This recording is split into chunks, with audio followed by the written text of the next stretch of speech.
Bienvenidos a su programa Bitácora Mexicana, este espacio de absoluta libertad de expresión, de debate y de reflexión de la televisión pública. Su amigo Porfirio Muñoz Ledo. Hoy tenemos a discusión un tema que ha sorprendido a la opinión pública internacional, cuyos contornos todavía no están claramente definidos, pero que es sumamente significante. Le hemos llamado revuelta en el mundo árabe, también pensamos que puede ser insurrección en el mundo árabe, pero todavía no es definible con claridad el destino, cuál va a ser el perfil institucional, el perfil ideológico. Lo que ocurre es que en Túnez hubo un movimiento social muy importante que dio al traste con el régimen anterior, que en Egipto han puesto en jaque al gobierno de Mubarak y que, bueno, tiene ramificaciones. Ya el rey de Marruecos ya regresó a los ejércitos del saharaui. Argelia todavía no se sabe, pero Yemen ya hay repercusiones, en Siria, en Sudán, en varios lados. Y cuidado con los Emiratos Árabes, con los países de la península. Se trataba de regímenes políticos de distinta naturaleza. Algunos son antiguas monarquías de origen medieval, otros son repúblicas formales o lo que llaman regímenes híbridos, tienen una máscara más o menos parlamentaria, pero en realidad son gobiernos autoritarios, y luego hay otros que vienen de los populismos de los años 50, que fueron el cimiento del movimiento no alineado. Estoy pensando en Egipto, estoy pensando en Argelia, por ejemplo. Tenemos a tres grandes especialistas en el tema. Está con nosotros, ya lo conocen ustedes, el embajador Jorge Eduardo Navarrete. Él es actualmente investigador del Centro de Investigaciones en Ciencias y Humanidades de la UNAM, es embajador emérito de México, ha sido subsecretario de Energía y subsecretario de Relaciones y ha representado a México en numerosos países y organismos internacionales. Para explicarles a nuestro auditorio qué es lo que está pasando, cómo inició, por qué se le llama la revolución de los jazmines, que nos cuentes un poco el panorama. Quizá el elemento que tú subrayaste al abrir el programa de lo inesperado sea uno que haya que subrayar por un lado y matizar por otro.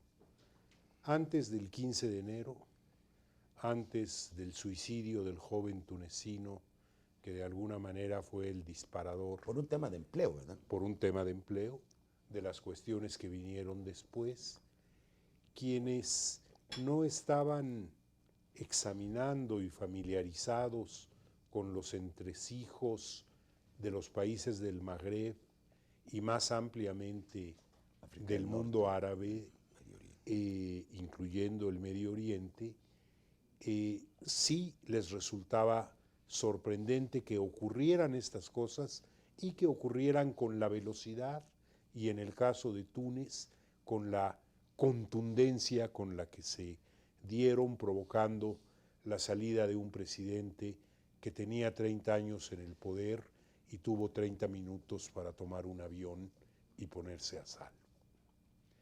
Pero quienes ven más de cerca se dan cuenta que los gérmenes de este tipo de manifestaciones están presentes en los países en que que han ocurrido, y están presentes también en otros países que han empezado a vacunarse. Tú mencionaste algunos de ellos, pero por ejemplo, Jordania ha tomado medidas extraordinarias con un cambio total de gobierno y con una serie de acciones sociales, curándose en salud, como dicen los diplomáticos.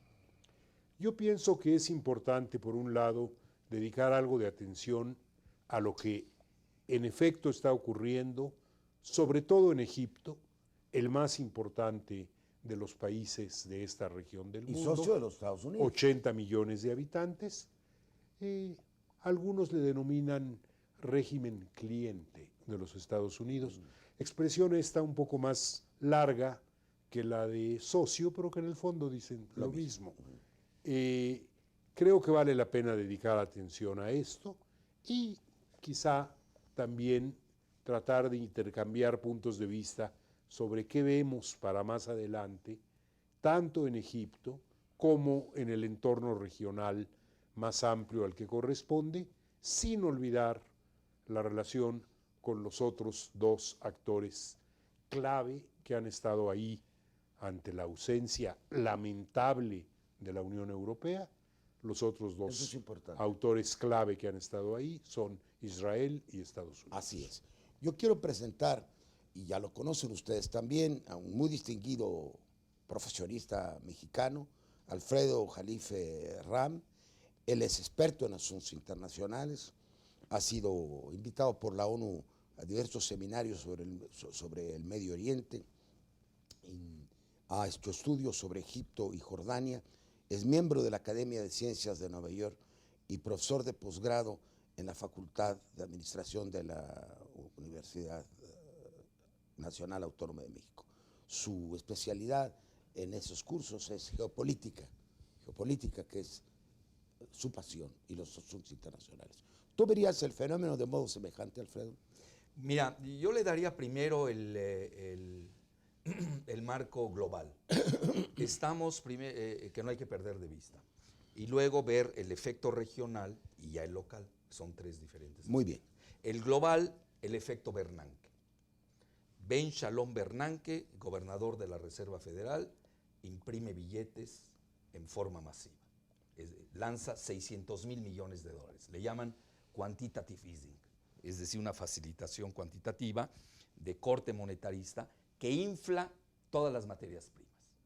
Entre ellas provoca alza de la gasolina, del petróleo, pero más que nada una hiperinflación alimentaria. Estamos hablando que nunca ha tenido estas alzas descomunales el trigo, cuyo Estados Unidos es el principal exportador, con una empresa que se llama Cargill, que ni siquiera cotiza en bolsa y que gana 250,000 millones de dólares al año, nada más Cargill. Y Egipto, que es el principal importador del trigo, pero así lo son los demás países árabes. Entonces ahí ya tenemos como un marco, nosotros. igual, nosotros tenemos, bueno, nosotros el maíz. El maíz, Que claro. ellos no, nada más que ahora quieren que comamos motores, ¿no? Porque ya lo están convirtiendo a bioetanol. Que eso es parte de la crisis. El 30% del maíz de Estados Unidos está siendo ¿Y usado cómo para el afecta bioetanol. ese tema global? Aquí debo decir que Porque lo que acaba de comentar Jorge Eduardo, precisamente, eso provoca en Túnez, que es el inicio de la revolución del jazmín, Un alza con de este precios tunecino, terrible. un desempleado tunecino. Ahí viene el segundo punto, que ya es regional, que lo podemos aplicar a todos. Demográficamente, también es una revolución demográfica. Son jóvenes los que eso están... es muy importante. Sí, fundamental. el despertar de la juventud Así es. y la revolución del Internet también. Así es, bueno, el pues, segmento sí. es Facebook, Se es multiplica, Twitter, pero se ha exagerado, ¿eh? Te voy a decir sí. por qué. Porque la Revolución Francesa se hizo sin Internet. Bueno, había Digo, Internet por favor. entonces. No hay que, no. Es decir, estaban dadas las condiciones y obviamente los medios sociales, que son maravillosos, yo no soy un Luddite, no estoy en contra del progreso tecnológico, aceleran y multiplican el efecto, Claro. sobre todo en sociedades totalitarias, Porque donde no te dejan los medios de expresión. Entonces, el alza del trigo, el de los alimentos y la gasolina, crea precisamente que un joven desempleado, que ya es icono en el mundo árabe, incluso se canta el himno tunecino en la revuelta de Egipto, se canta el himno tunecino en la revuelta de Albania, que ya llegó y atravesó el mar Adriático.